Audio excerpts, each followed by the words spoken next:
tenido antes. Un largo segmento con el ministro de Economía, Planificación y Desarrollo, Pavel Issa, que ahora cede su lugar a dos amigos y dos servidores públicos de importancia. Estamos hablando de Sigmund Freud como nuevo ministro de Administración Pública. No lo habíamos tenido en la Z101 y el gobierno de la mañana. Sus anteriores funciones en alianzas público-privadas sí la habían traído con frecuencia. Y ahora también se une a este ejercicio el director Luis Valdés Veras de la Dirección General de Impuestos Internos. Así que con ambos vamos de inmediato a escuchar primero la introducción que tengan ambos sobre este tema, sobre lo presentado el día de ayer, para luego pasar de inmediato con nuestra ronda de preguntas y respuestas sobre todos estos tópicos importantes que preocupan a la población. Obviamente generan esa relación no siempre la más gustosa, ¿no?, entre la ciudadanía, las personas físicas y jurídicas y el Estado, entonces, en su necesidad de recursos. Buenos días a ambos y bienvenidos, Sigmund, don Luis, adelante. Muy buenos días. Voy a dar un saludo colectivo, ¿verdad?, para ahorrar un poco, que sabemos que hoy estamos ocupados. El padrón está hoy completo. Está completo. Bueno, feliz de estar aquí con el amigo Luis Valdés, director de Impuestos Internos, en un día tan importante para la República Dominicana, ya que el gobierno hizo el anuncio ayer de lo que es el proyecto de modernización fiscal. Y es un proyecto el cual busca impactar de manera positiva a la República Dominicana y los sectores más necesitados, con la finalidad de recaudar o de generar más recursos para hacer inversión en proyectos de infraestructura y en áreas sensibles que la República Dominicana está necesitando. Yo quisiera señalar algo importante. El presidente Luis Abinader ha demostrado una determinación, un coraje, una valentía que ningún otro gobernante en la historia de la República Dominicana había hecho. Desde el año 2012, la Ley de Estrategia Nacional de Desarrollo establecía la obligatoriedad de un pacto fiscal. Y nosotros 12 años tuvimos que esperar. Ninguno de los gobiernos anteriores se habían decidido a tomar esta decisión y el presidente así lo hizo. Y eso solamente puede ser sobre la mano de un presidente que tiene una visión, que tiene un compromiso con la sociedad dominicana, un compromiso con el país de mejorar los servicios públicos, de mejorar la inversión en infraestructuras públicas y de una manera u otra hacer una ley de modernización fiscal que tenga como objetivo principal la igualdad, establecer un principio de equidad tributaria, que Luis Valdés podrá hablar más de eso. Pero la realidad es que la decisión que se tomó en el día de ayer será de alto impacto para la República Dominicana, y podremos ver los frutos de esto una vez aprobado en el Congreso, cuando podamos tener mejor sistema de transporte, tengamos mejor sistema eléctrico, tengamos mejor seguridad ciudadana, mejores servicios de salud. O sea que yo creo que esto es el inicio de algo trascendental para la República Dominicana. Don Luis, buenos días. Buenos días a todas las amigas y amigos de la Z. Un tiempo sin venir por acá. Un placer siempre estar con ustedes. Y tal y como decía Sigmund, señores, y escuchaba yo a Pavel en el camino cuando venía, esto no se trata de un proyecto en contra de nadie, ni de ningún sector, sino a favor de la República Dominicana. Nosotros hemos venido como país haciendo un parche tras otro en materia tributaria, y ahora de lo que se trata es de que el país se alinee en las necesidades perentorias que ha tenido por década, no solamente porque la ley de la Estrategia Nacional de Desarrollo lo ordenase, sino porque, señores, no es verdad que nosotros podemos seguir manteniendo un presupuesto con un déficit de un 3.1 todos los años.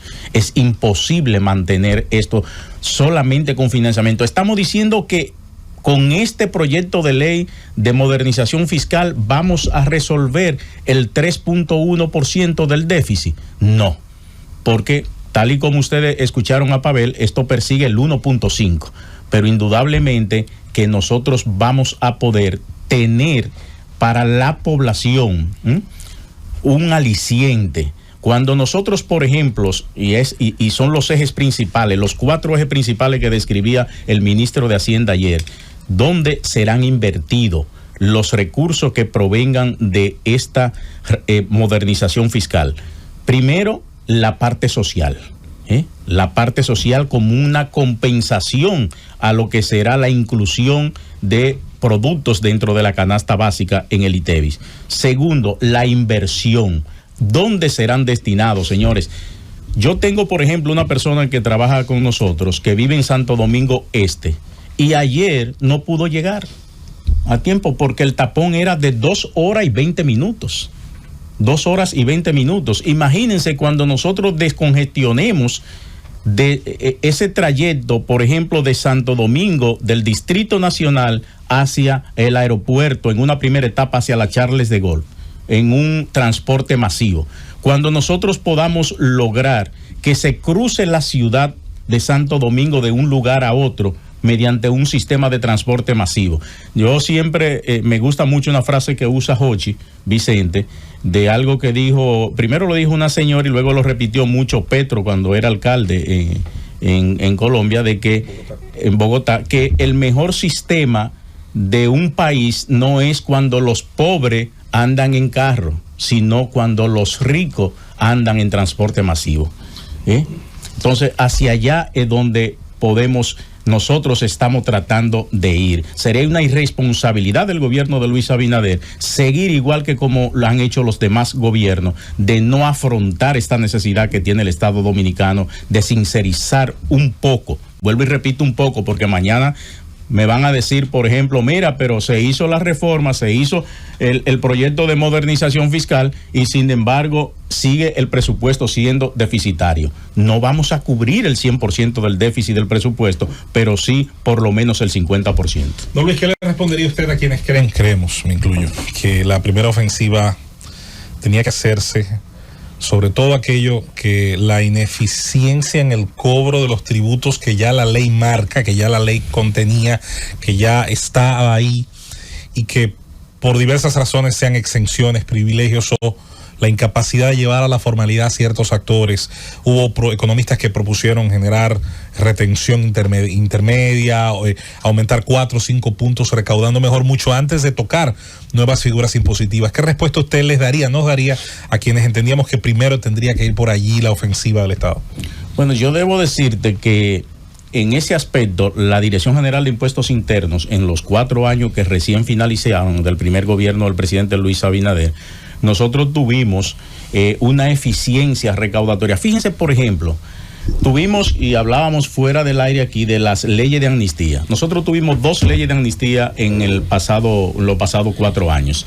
Pero esas 2 leyes de amnistía vinieron acompañadas de una serie de medidas de cruces bancarios, de cruce de tercero, la misma facturación electrónica, que hasta ahora nada más está en los grandes contribuyentes, pero también de una eficientización de la cobranza a lo interno. Y yo no estoy todos los días en los medios, pero nosotros vivimos incorporando, por ejemplo, de la última amnistía de la ley 51-23, nosotros reincorporamos unos 1.800 contribuyentes. Pero todos los meses nosotros incorporamos a través del Departamento de Deberes Formales, incorporamos todos los meses 100, 200, 300 contribuyentes nuevos, porque vivimos haciendo este ejercicio. Ahora bien, el proyecto de reforma o de modernización fiscal no solamente es quitar exenciones, quitar facilidades que tienen algunos sectores del país, sino que también esto va a ser acompañado de medidas que van dirigidas a esto que tú planteas. Por ejemplo, el Censo Nacional de Contribuyentes. Nosotros tenemos diseñado, ya listo, porque tenemos más de un año trabajando en esto, porque sabíamos que iba a venir un censo de contribuyentes, que aprovecho para anunciar que se iniciará un piloto antes de finalizar el año en Las Terrenas. En Las Terrenas, que es uno de los lugares donde más informalidad hay. La Terrena, donde más se paga con efectivo, es en el país, es en La Terrena, y vamos hacia allá con un piloto de un Censo Nacional de Contribuyentes que pretendemos en el próximo año hacerlo en las 5 principales ciudades. Ustedes me dirán, bueno, pero en estos tiempos salir a hacer censo de contribuyentes, sí, hay que hacerlo. El último censo de contribuyentes que se hizo aquí se hizo en el año 2011. Entonces, hay una serie de levantamientos y de negocios. Desde luego las herramientas serán otras. Las herramientas tecnológicas a través de iPad, a través de un software que ya tenemos diseñado, pero son medidas que van orientadas a esa oficialización y captación de nuevos contribuyentes. Don Luis, primero hoy reiterarle mi amistad. Gracias, don Rosendo. En un día como Buen momento. Buen momento. En un día como hoy es bueno reiterarle la amistad. Don Rosendo, esa amistad para mí lo más importante es cuando yo salga de la posición. No, y será así. No, pero hoy es más importante que nunca reiterarle la amistad. Don Luis, dentro de la propuesta de modernización fiscal está el tema de la revalorización de la propiedad inmobiliaria. Exactamente qué es lo que tiene programado la Dirección General de Impuestos Internos si es que la propuesta finalmente se aprueba. ¿Qué se va a hacer entonces para determinar el valor real de cada propiedad? Mire, la última revalorización que se hizo en la Dirección General de Impuestos Internos fue en el año 2013. Luego, por algunos polígonos de la ciudad de Santo Domingo y sobre todo del este del país, se han trabajado algunas áreas poniendo al día el valor de los inmuebles. Esta es una medida que no requiere una ley, porque es una medida administrativa de la Dirección General de Impuestos Internos y que dentro de sus competencias. Entonces, ¿qué es lo que estamos haciendo? No lo que vamos a hacer, porque este es un proyecto, señores, que tiene, vuelvo y repito, años trabajándose. Conjuntamente con la Dirección General de Catastro, el Ministerio de Hacienda, a través de uno de los viceministros designado por el ministro de Hacienda, Jochi Vicente, hemos estado trabajando y poniéndonos de acuerdo en lo que son las resoluciones de la Dirección General de Catastro, que le da valor sobre todo a los terrenos, no a las edificaciones, y las tasaciones que nosotros disponemos conjuntamente con los valores de mercado. Y entonces nosotros, la idea es actualizar esos valores lo mejor posible, porque desde el año 2013 un inmueble ha tomado una plusvalía mucho mayor de la que tiene en la actualidad. Y entonces, desde luego, como decía el doctor Artañán Pérez Méndez, no sé de quién fue profesor aquí, de los que estamos aquí, pero de varios, ¿verdad? Artañán Pérez Méndez siempre decía, señores, no lo maltratemos mucho. No lo maltratemos mucho, pero indudablemente que hay que ajustar estos valores porque no son valores reales.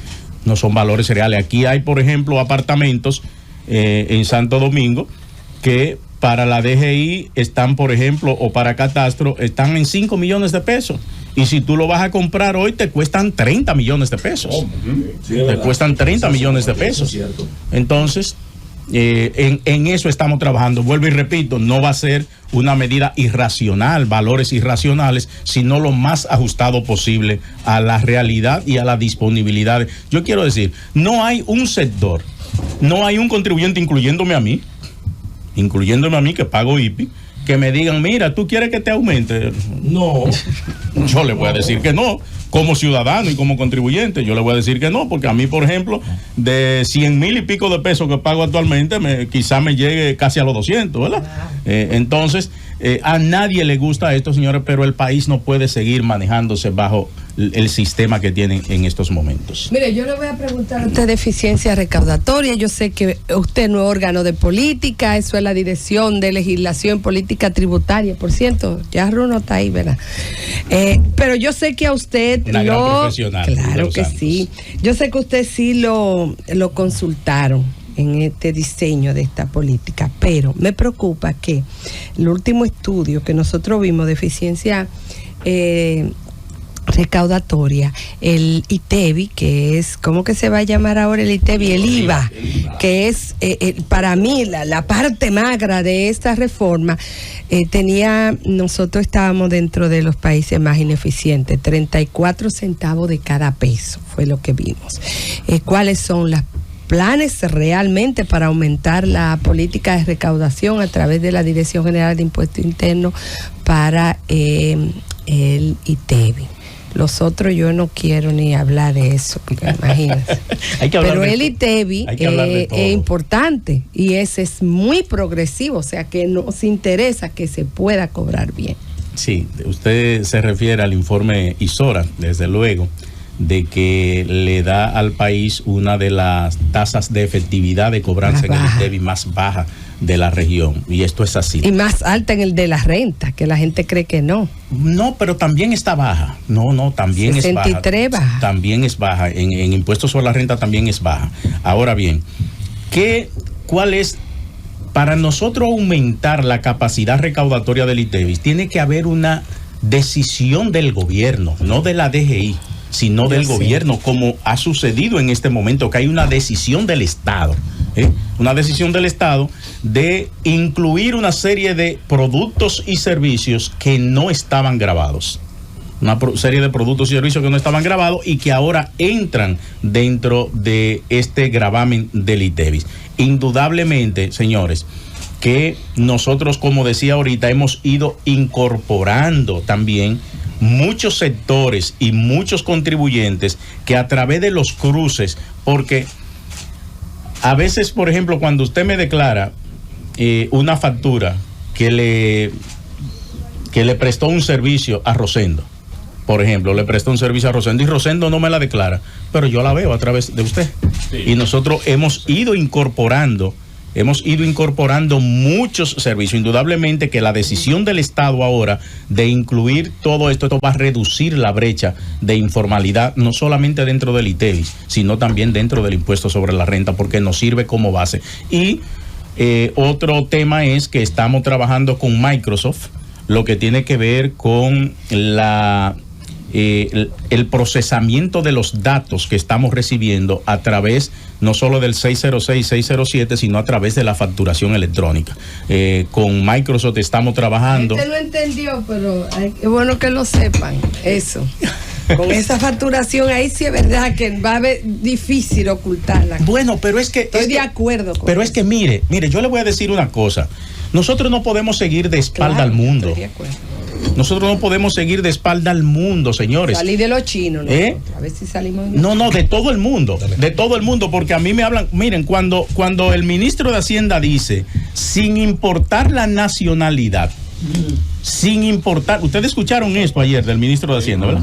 Sin importar la nacionalidad. Es porque no es hacia una nacionalidad, hacia una etnia. Todas. Es a todas, porque aquí, señores, y yo se lo digo, yo tengo un nivel de reserva como director general de impuestos internos que tengo que mantener de acuerdo al artículo 47 del código, que no puedo divulgar algunas informaciones. ¿Cómo cuáles? Pero señores, la informalidad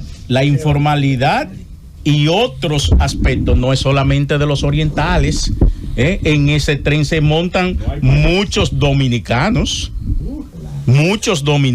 también, porque se ataca a una nacionalidad o a una etnia. No, es a todo el mundo, no importa la nacionalidad.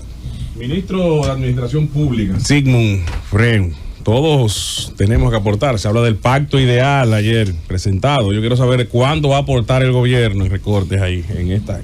¿Cuál es el aporte del gobierno primero y el tema del desarrollo del transporte? Usted con experiencia también de alianza público-privada, ¿cómo se va a aplicar esos 35 mil millones anuales al transporte? Pero ¿qué va a aportar el gobierno en esta reforma? Bueno, el gobierno está aportando en varias medidas. Lo primero es que en este presupuesto que se ha sometido al Congreso Nacional en esta legislatura, ya la Dirección General de Presupuesto, a través de eficiencias y a través de reajuste de algunas subcuentas que estaban duplicadas, que mejoras en algunos gastos, eficientizó alrededor de 22 mil millones de pesos para ser reubicados en inversiones de capital.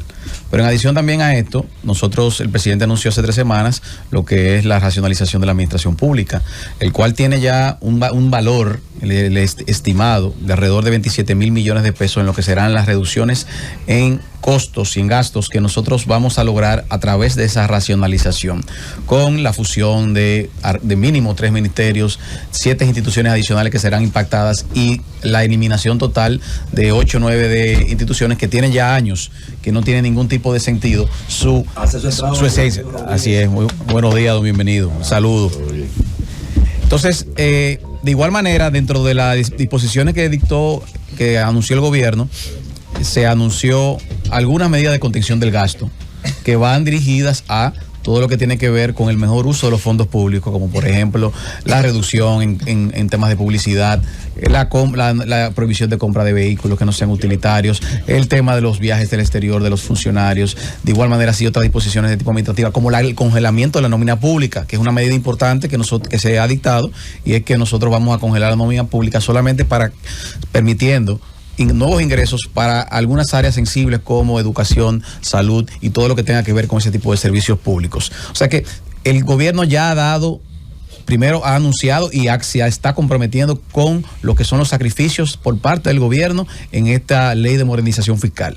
Pero de igual manera también el gobierno ha anunciado, y así también lo anunció, el presidente lo promulgó, la ley de responsabilidad fiscal o la ley que establece un tope al gasto público y al gasto de inversión, o sea, lo que también genera una especie de correa de sacrificio para el gobierno para evitar esas despelotes fiscal que se hacían anteriormente en la República Dominicana. O sea que nosotros quisimos demostrar o quisimos anunciar y quisimos implementar algunas medidas previas a lo que ha sido esta ley de modernización fiscal para mandarle un mensaje a la sociedad dominicana de que nosotros estamos comprometidos con el país, asumiendo nuestro costo de compromiso. Entonces, en la parte de lo que viene con lo que generará la ley de modernización fiscal y que el presidente ha identificado puntualmente para la modernización del sistema integrado de transporte, como decía el amigo Luis Valdés, va a impactar en el Gran Santo Domingo. O sea, primero con la construcción del tren metropolitano que va desde el Centro Olímpico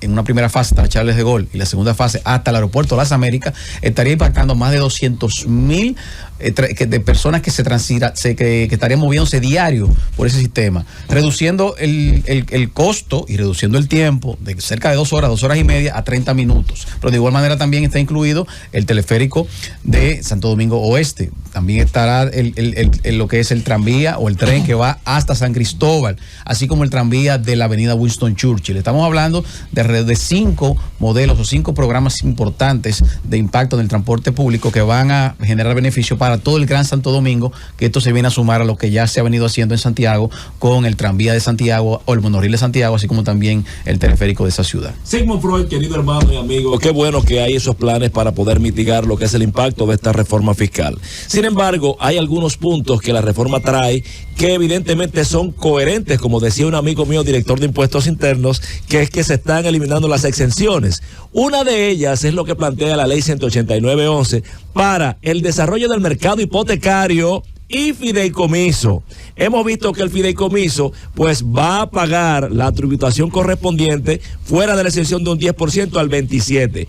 ¿Cómo queda entonces el modelo del fideicomiso en el marco hipotecario, viviendas de bajo costo, o por ejemplo con el tema Pedernales, que también es un fideicomiso? ¿Cómo queda esto en el marco de la reforma fiscal? Bueno, uno de los principios que el ministro de Hacienda ayer adelantaba como antes de entrar como antecedente o preámbulo de los anuncios formales es que esta es una reforma que no va contra nadie, o esta modernización no va contra nadie, sino que va a favor del país. ¿Cómo nosotros podemos generar equilibrio en el país? Bueno, que todos los sectores, y como él mencionó, todo aquel que genera una actividad económica similar a otro, tiene que pagar lo mismo.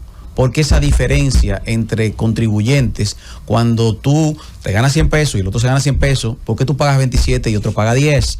Entonces, las leyes de incentivo tienen su finalidad, evidentemente, y es para promover, para impulsar un sector que, en principio, incipiente, que requiere de ciertas facilidades para poder generar una actividad económica favorable para la República Dominicana. Sin embargo, en el caso de la República Dominicana, los incentivos que se tocaron o se tocan con la ley de modernización fiscal son muchos que tienen ya, el que menor tiene 15 años. Son actividades o sectores económicos que ya son robustos, que tienen toda la fortaleza para seguir desarrollándose sin la necesidad de ese incentivo. En el caso puntual de lo que establece la ley 189.11 sobre el tema del pago o la diferenciación de lo que es el pago al fideicomitente o el desarrollador inmobiliario, que en vez de pagar un 27% como paga cualquier empresa constructora, paga un 10%.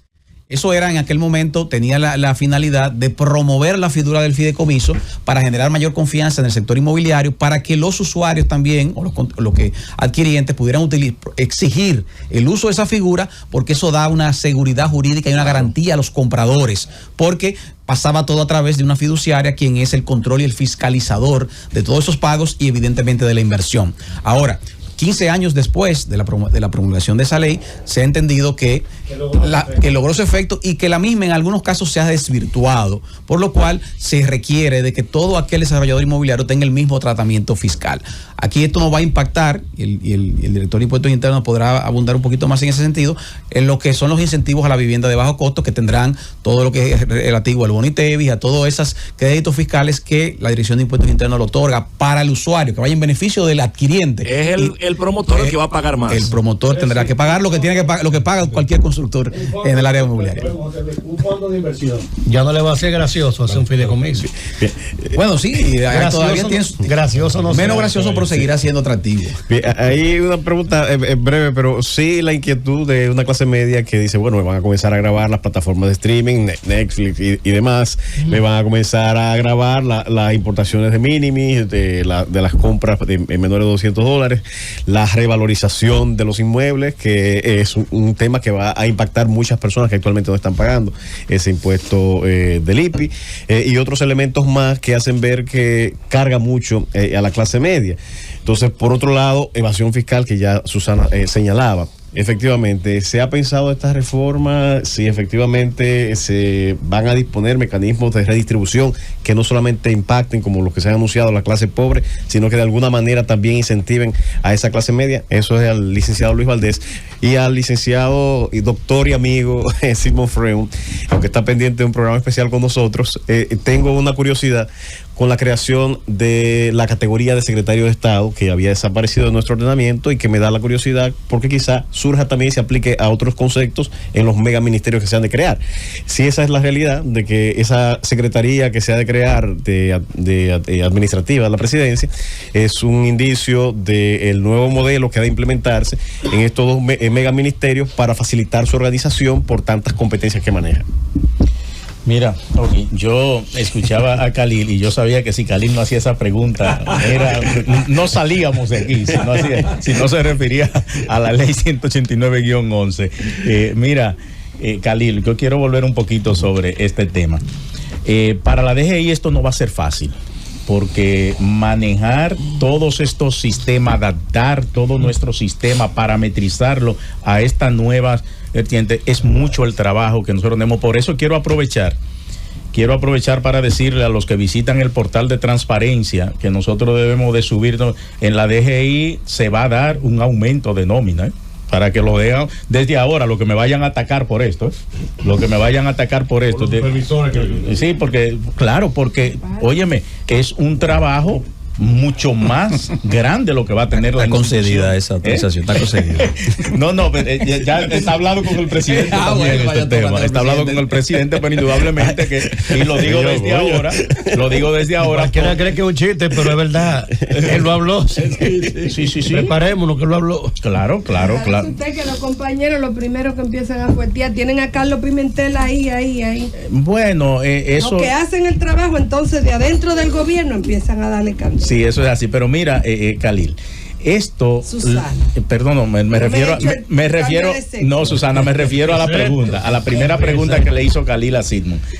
Esto de igualar el tratamiento tributario para los desarrolladores, a nosotros nos va a quitar un gran peso de encima, a la Dirección General de Impuestos Internos, claro. Porque ustedes no se imaginan, señores, cuando un proyecto de esto de desarrollo inmobiliario nos somete 3,000, 4,000 facturas y tenemos que ir una por una, señores, para llegar a ver si es válida, si no es válida, si verdaderamente cumple los parámetros. Óigame, es como dijo Jochi ayer y como repitió ahora Sigmund, es igualdad para todo el mundo, es equidad.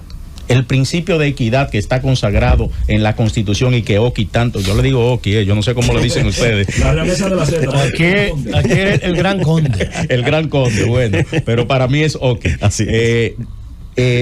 Oki siempre se refiere a estos temas de los principios constitucionales. Entonces, este principio de equidad, señores, este proyecto de modernización lo pone al máximo. Y nosotros estamos felices como institución de esta visión que se le ha dado. Mira, Oki, tú hacías una pregunta sobre la carga que se siente la clase media que percibe con todas van a cargar la plataforma de streaming, Netflix y demás, el tema de la importación de minimis es esa clase media que regularmente lo usa. Los Airbnb también son una oportunidad, una alternativa a los hoteles caros que otros pueden pagar. Entonces hay compensaciones que se transparentan con relación a ciertas clases sociales que son las más necesitadas, pero ¿y esa clase media? ¿Qué medidas de compensación se están llevando o se están planificando? Que la pregunta demuestra que piensan los pobres, porque él tiene un agua entero de él. Pero déjame decirte algo, Oki.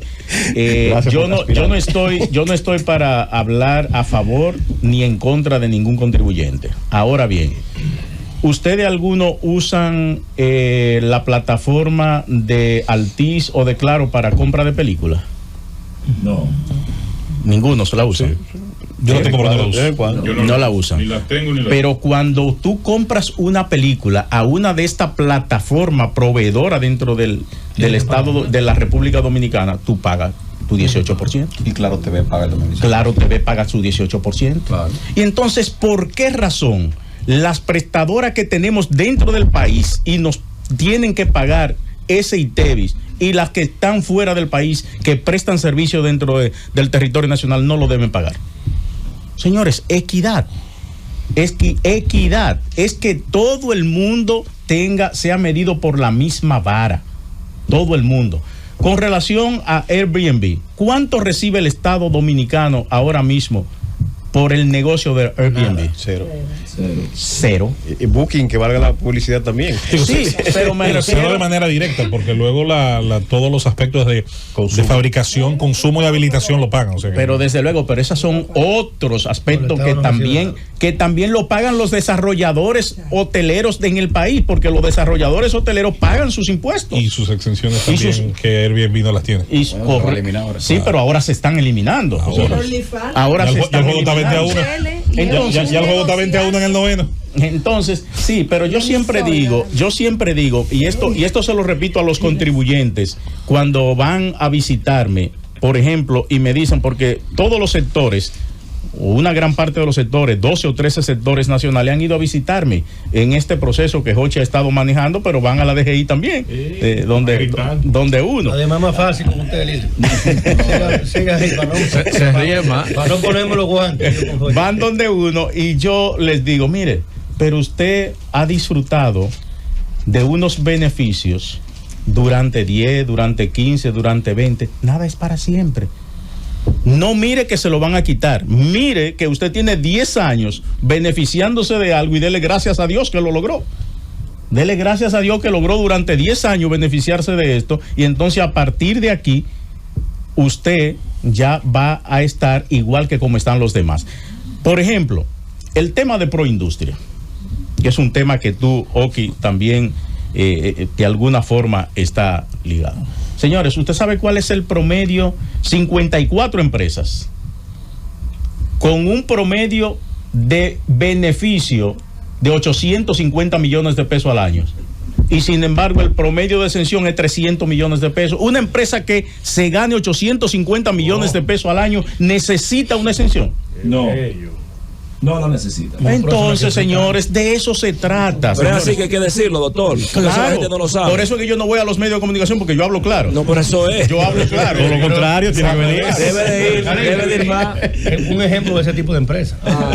Entonces, ejemplo, dice el doctor. No, tampoco así, porque puedo salir preso de aquí por el nivel de reserva. Eso no. Hay una pregunta pendiente de Sigmund. Breve.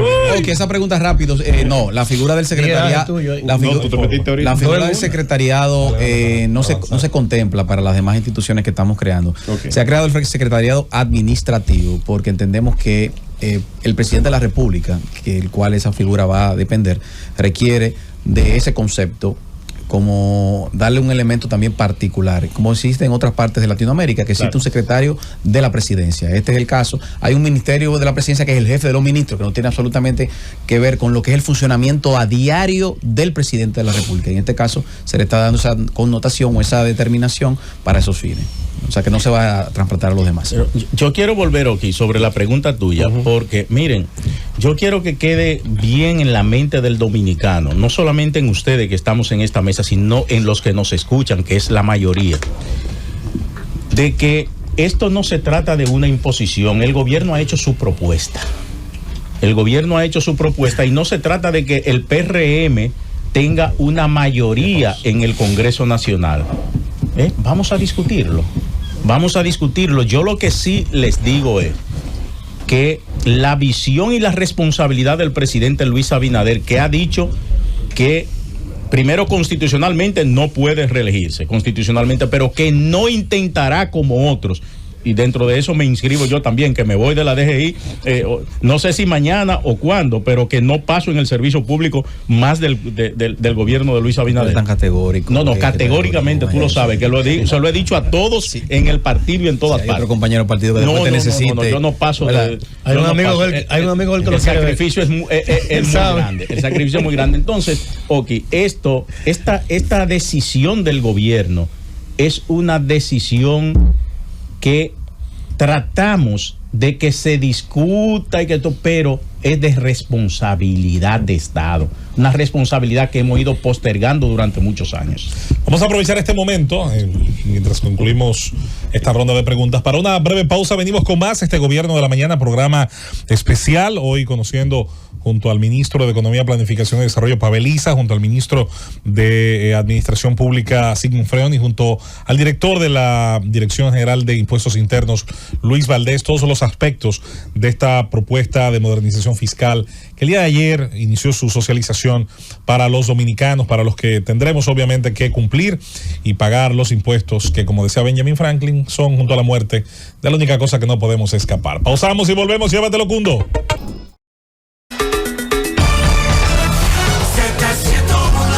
Señores, son las 9:57 minutos. 9:57 minutos en el Gobierno de la Mañana, Gobierno de la Z101, martes 8 de octubre. Un programa muy importante, sobre todo para comprender y escuchar las informaciones relacionadas al proyecto de ley de modernización fiscal de República Dominicana. Nos quedábamos con Aníbal Díaz y retomamos esta ronda de preguntas que no pudimos completar. Adelante. Bien, una en dos, y evidentemente pues uno con la dinámica del programa hace las chanzas de rigor, pero quiero saludar formalmente tanto a Sigmund como a don Luis. En el caso de ambos, una participación muy compleja en la dinámica de estas reformas, no solo de la fiscal, sino de la reforma institucional que ha sobrevenido y que incluso tiene una reforma pendiente, quizás, no sé si dará el tiempo también, pero creo que hay otras reformas pendientes, como son el tema de la reformulación de algunas instituciones que tienen que también ir al Congreso, que no pueden ser por decreto ni por decisión, sino que deben ir los proyectos de ley que así amparen la fusión y sobre todo en el ámbito que le gusta a Susana, en el de las competencias. Hay que ver en la fusión cuáles competencias le sobrevendrán a uno y a otra institución. En ese sentido, Sigmund, contigo, hay un tema de seguridad jurídica de las diferentes, en este caso, unidades, proyectos y modelos que se han acogido al Confotur. Tú tienes instituciones casi que han tenido la concesión de un proyecto macro, que es lo que se llama en el lenguaje los master plan. Esas unidades que tienen la salvaguarda de una seguridad jurídica en la reforma planteada, que se prevé en cuanto a la consecuencia jurídica de que a partir de esta nueva reforma desaparece la figura, pero esos proyectos que tenían un alcance importante en territorio que tiene las dispensas fiscales del Confotur, ¿qué pasará con el que compró un proyecto de eso y usted compró un lote de 10,000, 20,000, 30,000 y usted no lo ha desarrollado porque está haciendo o está peleando la permisología o está preparando su proyecto final? ¿Qué va a pasar con esas, con las salvaguardas que ya estaban ahí? Y a don Luis, usted hablaba de que cuando una persona compra a través de la plataforma, usted decía, tú pagas el ITEVIS cuando compra una película. ¿Por qué no pagarlo? ¿Por qué no deben pagarlo esas empresas? Pero, don Luis, ¿no sería un sofisma pensar que sería la empresa? Porque al final es el cliente el que va a utilizar su tarjeta, va a suscribir una de las plataformas, Netflix, que es la que más los muchachos jóvenes empezaron a usar. Y además, en ese sentido, don Luis, es el mismo público, es el mismo sector. Esa exención fiscal de del IPI a los 10 millones, que hoy baja el umbral creo que es a 5, si mal no leí, es la misma familia clase media, la que está el muchacho que compra los $200, ese mismo papá y mamá es el que va a pagar el IPI. ¿Qué respuesta tiene dentro de la concesión de la reforma para amortiguar a esa familia? Bueno, Aníbal hizo dos preguntas importantes y muy interesantes. Pero las dos aportan por el cariño de Susana, aportan bastante al debate. La primera, en lo que concierne a la que tú me dijiste, Aníbal, el ministro de Hacienda estableció ayer que se van a respetar las exenciones existentes, o sea, la seguridad jurídica de aquellos proyectos que ya tienen un régimen de exoneración fiscal o que están clasificados en el Confotur, se respetará y no será mutilado esa exención que actualmente tienen. Claro, tú mencionas algo que va mucho más allá, y es que tú mencionas aquellos casos como proyectos madres grandes que tienen un Confotur, como se le denomina en el ambiente, sombrilla, un Confotur sombrilla, en el cual se sobreentiende que los proyectos que están debajo de esa sombrilla se beneficiarían de igual manera en ese régimen impositivo, que no ha sido así en la práctica, sino que cada desarrollador tiene que luego clasificar de manera directa a su Confotur para poder seguir desarrollando. Entonces, eso es un elemento que sinceramente yo no te tengo la respuesta. Eso tendrá que analizarse tanto con la Dirección de Impuestos Internos como el Ministerio de Hacienda. Yo entiendo que sí, el hecho de que, por ejemplo, un proyecto X, cualquiera de estos, que tenga todavía un Confotur sombrilla, dentro del plazo que todavía esté vigente, todo aquel proyecto que esté ahí debajo podría aplicar, pero sobre ese plazo que está vigente. Claro. Entonces, claro, ahí hay un tema que tendrá que la práctica tributaria con la Impuestos Internos y el Ministerio de Hacienda tendrán que determinar cuál es el tratamiento que se le dará a ese tipo de proyectos. Pero sí es importante recalcar de que no habrá aquí ningún tipo de vulneración a la seguridad jurídica de aquellos proyectos que han obtenido su Confotur, inclusive hasta hace un mes anterior, por ejemplo, que hay casos que puntuales. Ahora, sí no quiero dejar de mencionar en el caso del Confotur, Aníbal, y en el caso puntual mío, que vengo del sector, durante muchos años he ejercido en ese sector y que conozco bien de las particularidades del régimen de Confotur, que el mismo ya era necesario su eliminación, primero porque ya nosotros en el área en el cual hemos crecido en el turismo, que es la zona este del país, tenemos más de 50,000 habitaciones.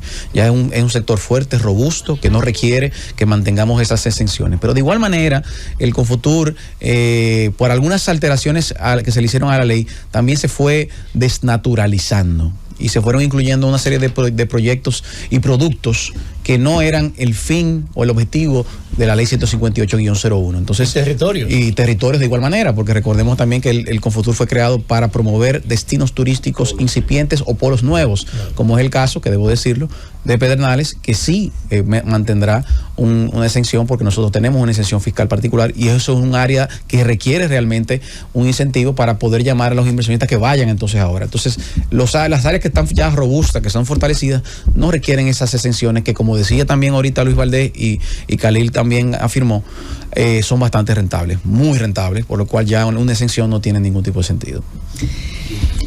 5 millones de pesos, aunque se escuche como la gran suma, no es una suma definitivamente importante en este momento de la vida de la República Dominicana, y la mayoría de las viviendas que son de 5 millones, la verdad es que no son viviendas de gente de clase media y mucho menos de clase alta, es de gente, vamos a llamarle a las cosas como son, es de gente pobre.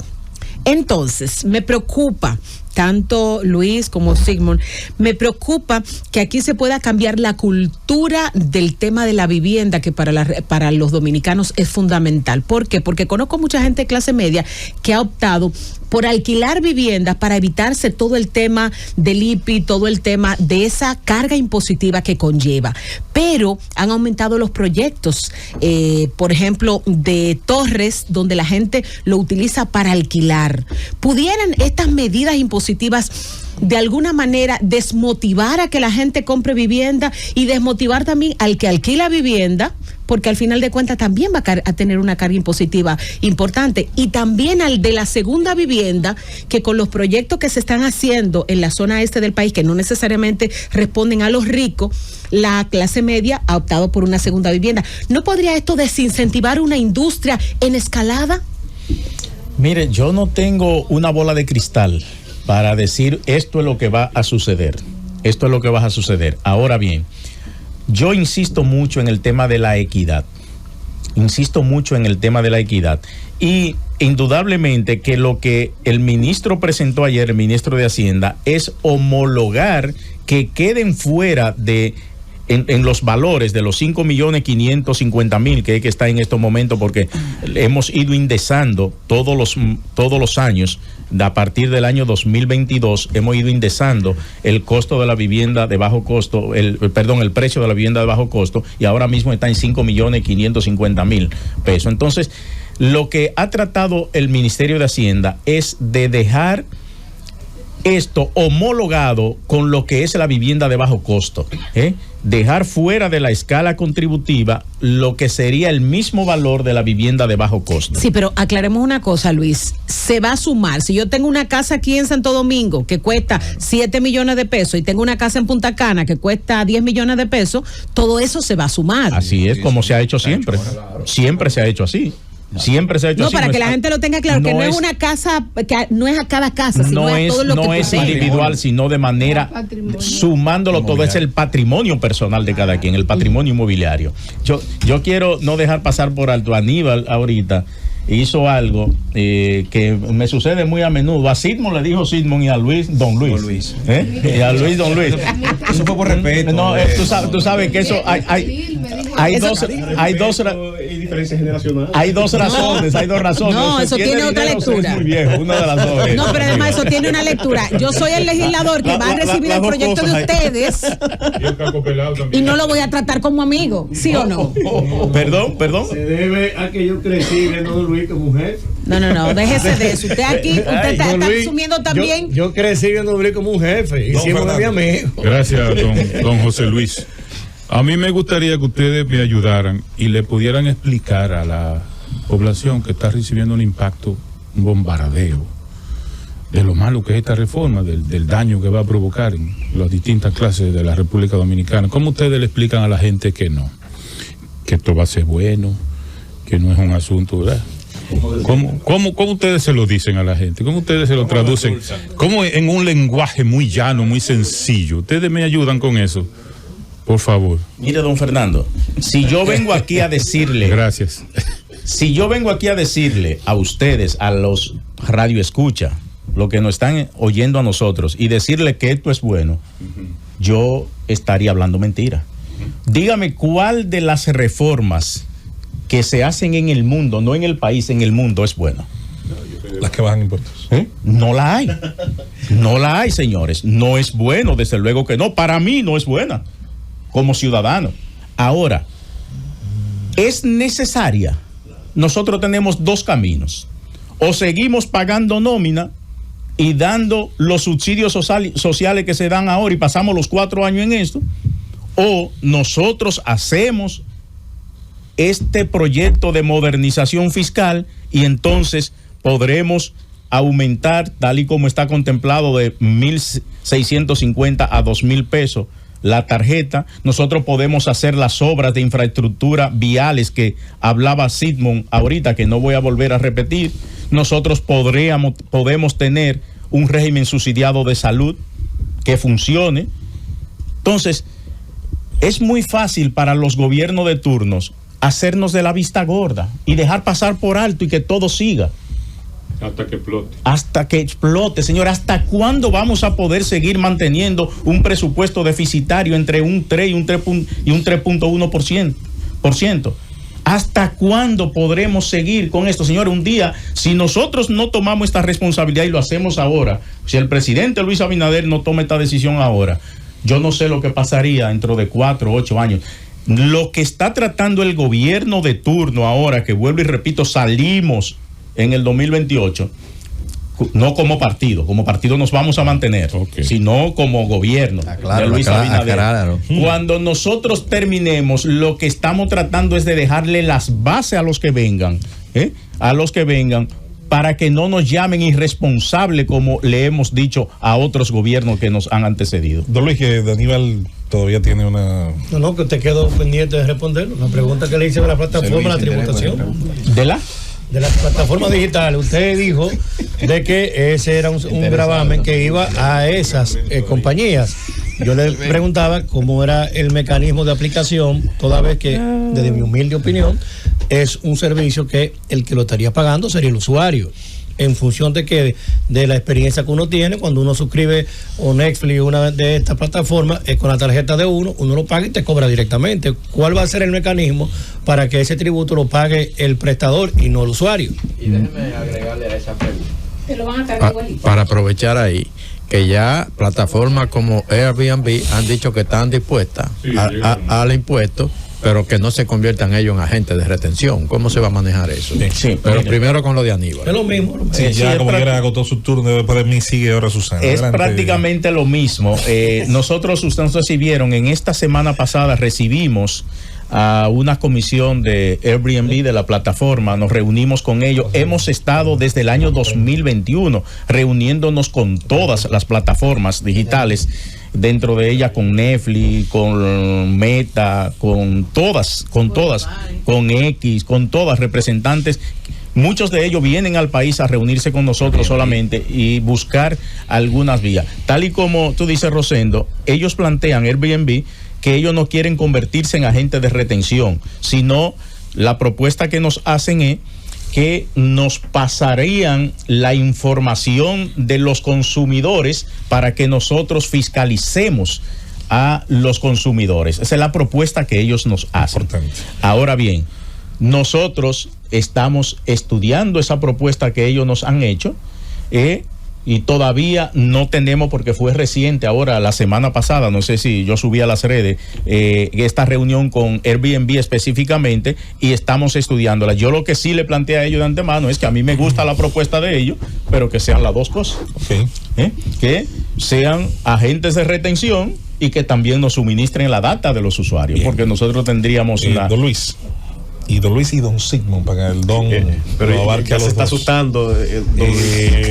Mire, hay un tema que es muy importante en el lenguaje que envían las leyes a los ciudadanos, en economía y en la vida en general, porque la economía es el estudio de los hábitos humanos. Estímulos y castigos son las dos cosas ante las que nosotros reaccionamos. Estímulos, lo que nos premia, y castigos, obviamente, lo que nos carga, lo que nos cuesta. Y parecería siempre que en República Dominicana hablar de reformas es establecer más castigos al que produce. Ha sido difícil encontrar siempre en la argumentación buenas justificaciones de por qué me va a salir más barato, seguridad, transporte, todo esto, aunque se promete y está bien. Un país que tiene impuestos hasta el ahorro, no sé si en el 2021 llegaron cuando se propuso eliminarlo, pero me parece una figura de verdad que vergonzosa que existe en un país donde debería todo lo contrario, impulsarse el ahorro. Pudiera, tal vez, porque hablamos de una propuesta y una discusión, pensar todavía en eliminar algunas figuras que ya no tienen utilidad. El mismo tema del anticipo, a mí no me pueden decir que el Estado tiene la necesidad de liquidez que tenía cuando en el 2004 se aprobó. Hay, yo creo que aspectos en los cuales se pudiera pensar a favor del contribuyente todavía dentro de la propuesta. Mira, José Luis, siempre vuelvo y repito, y ayer lo decía, insistimos, porque el discurso de Hochi, del ministro de Hacienda, fue muy extenso y explícito. Nosotros hemos hecho una propuesta como gobierno. Ahora, esto se traslada al Congreso Nacional. Sobre si es posible revisar, pero desde luego que sí. Desde luego que es posible. Ahora bien, con relación al anticipo, yo le digo a veces, y yo que soy el que estoy en la institución por el momento, no sé si mañana estaré, pero yo que soy el que estoy ahí por el momento, con el anticipo significa para el gobierno un flujo de caja de 9,000 millones de pesos mensuales a nivel general. Pero 9,000 millones de pesos mensuales que las empresas, si no lo pagan en la 12ª parte anualmente, mensualmente, entonces van a tener que pagarlo en un solo pago en la declaración del cierre del ejercicio fiscal. En este caso, lo de mayor, que mayor tiene es la del cierre 31 de diciembre y que se paga más tardar el último día del mes de abril. Entonces, oye lo que se va a dar. Vamos a suponer, se elimina el anticipo a nivel general.